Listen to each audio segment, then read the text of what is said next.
Ethanol factory వెనకాల కేసీఆర్, మాజీ మంత్రి తలసాని వియ్యంకుడి కోసం పర్మిషన్, కేంద్రం అనుమతి లేని ఉత్పత్తులకు అప్పటి కేబినెట్ ఆమోదం, ప్రజాభిప్రాయ సేకరణ లేకుండానే ఫ్యాక్టరీకి మినహాయింపులు, కీలక డాక్యుమెంట్లపై సంతకం చేసిన మాజీ ముఖ్యమంత్రి కేసీఆర్ సంతకం ఉన్న పత్రాలు విడుదల చేసిన ప్రభుత్వం, రెడ్ జోన్ ఫ్యాక్టరీకి అత్యవసరం పేరుట అనుమతులట, దిలావర్ పూర్ ఫ్యాక్టరీ ఇష్యూపై ఇరకాటంలో బీఆర్ఎస్, డాక్యుమెంట్ల మేనేజింగ్ డైరెక్టర్గా మహేష్ కుమార్ పుట్ట, అడిషనల్ డైరెక్టర్గా సాయి కిరణ్ తలసాని పేర్లు. ఎవరి సాయి కిరణ్?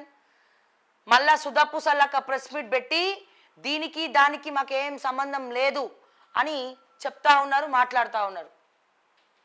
ఓకే, దీనికి మాకు ఏం సంబంధం లేదని మాట్లాడుతూ ఉన్నాడు. కేసీఆర్ సంతకం చేసినటువంటి పత్రాలు నిన్న బయటికి వచ్చినాయి. ప్రజాసేకరణ కూడా లేదు, మళ్ళా ఏం లేదు, ఏం లేకుండానే పెట్టిండ్రు.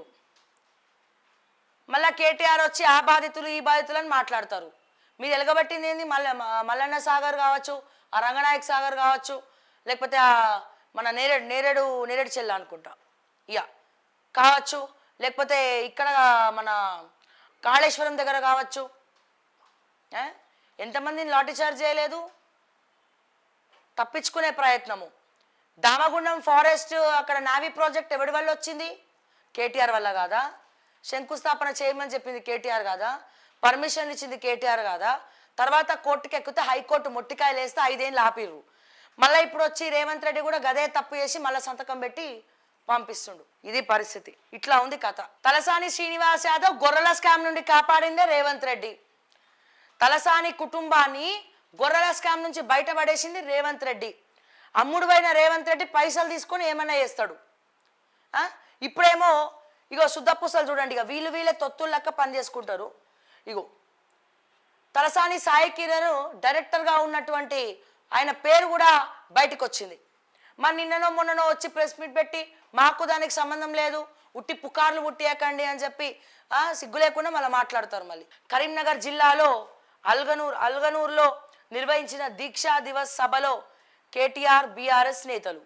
దీక్షా దివస్ పూర్తిగా మరో పోరు, కాంగ్రెస్ ప్రభుత్వ మెడలు వంచుతాం, తెలంగాణలో ఏ వర్గం కూడా సంతోషంగా లేదు, ఈ పార్టీ పాలనకు విజయోత్సవాలు ఎందుకు, కేసీఆర్ కాలి గోటికి కూడా రేవంత్ సరిపోడు, కేసీఆర్ త్యాగాల్ని నేటి తరానికి చెప్పాలి కేటీఆర్, బంగారు తెలంగాణను ఆగం పట్టిస్తున్నారు హరీష్.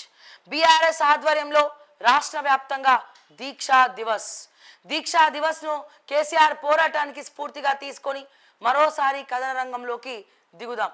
కాంగ్రెస్ ప్రభుత్వం మెడలు వంచుదామంటూ ఫస్ట్ కాంగ్రెస్ ప్రభుత్వం మెడలు ఉంచాలంటే మీ అవినీతి ఎమ్మెల్యేల మెడలు ఉంచండి. ఫస్ట్ మీ అవినీతి ఎమ్మెల్యేలు బీఆర్ఎస్ పార్టీలు ఎవడెవడైతే స్కాములు చేసి దళిత బంధు నీయకుండా దళిత బంధు నొక్కేసి ఇసుక దందాలు చేసి పైసా కూడగొట్టి ఎవడెవడైతే ప్రజలు ఓడగొట్టిండ్రో వాళ్ళని తీసి పక్కన పెట్టండి. ఇంకా మీకు సిగ్గు రాలేదు, ఇంకా మీకు అహంకారం తగ్గలేదు, ఇంకా గదే పాత పేటీఎం బ్యాచ్ పట్టుకొని తిరుగుతున్నారు మీరు. అదే పాత బ్యాచ్. నిజంగా పనిచేయాలన్న చిత్తశుద్ధి మీకుంటే, పార్టీ డెవలప్ అవ్వాలన్న చిత్తశుద్ధి మీకుంటే మీరు అవినీతి పరులను పక్కన ఎందుకు పెట్టుకుంటారు? వాళ్ళ చేతులకి మైక్ ఇచ్చి మాట్లాడు ఎందుకంటారు? చెవుల జుర్రీగలు చేసినట్టే వాళ్ళు మాట్లాడగానే పారిపోతున్నట పబ్లిక్. నేను చెప్పేది అవినీతి పరుల గురించి, అందరి గురించి కాదు.